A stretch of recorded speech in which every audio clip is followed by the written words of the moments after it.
Paul Pogba didn't fail a drug test and suddenly become a villain. That's the lazy version of this story. The real story is far more uncomfortable, because it forces football to look at how quickly it builds stars and how brutally it discards them when things go wrong. In August 2023, Pogba is barely back on the pitch, injured, frustrated, fighting just to feel like a footballer again. Juventus win their opening game of the season, and Pogba doesn't even play. Yet hours later, a routine post-match test quietly changes everything. Weeks pass, then the headline drops: positive test, banned substance, Paul Pogba. And just like that, a World Cup winner is staring at the end. What shocked people wasn't just the result, it was the substance. DHEA, not some designer steroid, not a sophisticated doping scheme.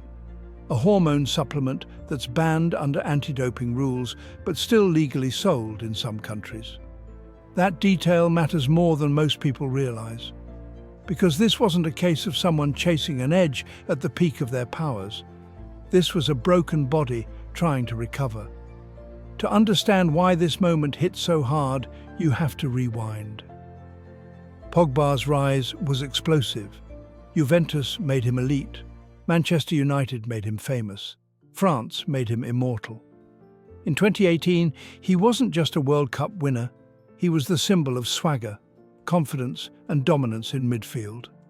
At 25, he had everything players dream of. And then, it started slipping. Injuries, surgery, stop-start seasons, tactical confusion, pressure that never matched the structure around him. By the time he returned to Juventus in 2022, it was supposed to be a reset. Instead, it became a nightmare. A serious knee injury wipes out his season.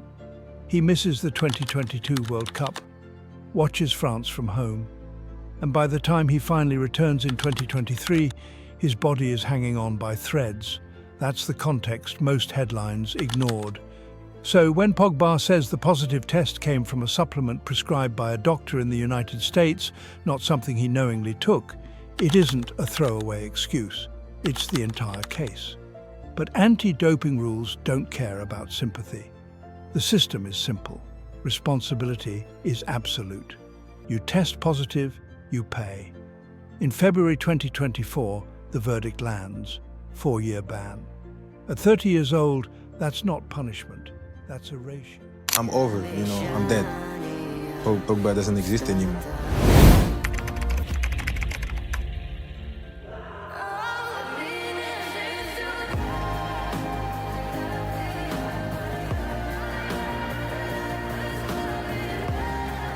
Pogba later admits that was the moment he thought about walking away forever. Not appealing, not fighting, just disappearing from the sport that had taken everything from him, then turned its back.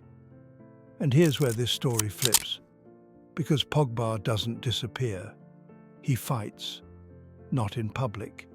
Not with press conferences, in courtrooms, through evidence, through medical records, through the one thing that could save his career: intent.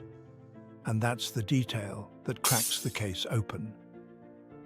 When the Court of Arbitration for Sport reviews the appeal, they don't declare Pogba innocent, but they do acknowledge something crucial. There was no proven intention to dope. No pattern, no benefit gained, no attempt to cheat, just a mistake. A devastating one. The ban is cut from 4 years to 18 months. Backdated. Suddenly, a career death sentence becomes a prison term with an end date. But the damage is already done. Juventus terminate his contract. The reunion ends quietly. Pogba becomes a free agent with no club, no rhythm, and a reputation hanging by a thread. This is where most careers fade out. Instead, Pogba chooses the hardest road possible. No shortcuts, no PR tour, no sympathy tour. He waits. He trains alone. He rebuilds a body that betrayed him. He sits with the reality that football may never forgive him, even if the courts partially did. And when the ban ends, something unexpected happens. Clubs don't rush him. The market is cautious, suspicious, cold, until Monaco steps forward, not a super club, not a circus, a project, a place to restart, not relive the past. When Pogba finally steps onto a pitch again, more than 2 years after his last real match, the reaction isn't boos. It's a standing ovation. Drop for Pogba! Wow! What a hit! Phenomenal! Paul Pogba! Not because he's perfect, because people understand what it took just to get there. And here's the part that lingers. Pogba doesn't declare revenge. He doesn't talk about proving people wrong. He talks about relief, gratitude, loving football again. That's not the language of someone chasing legacy. That's the language of someone who almost lost everything. So, what is this story really about? It's not about doping. It's not about innocence versus guilt. It's about how thin the line is between recovery and ruin. How fragile careers become once the body starts breaking.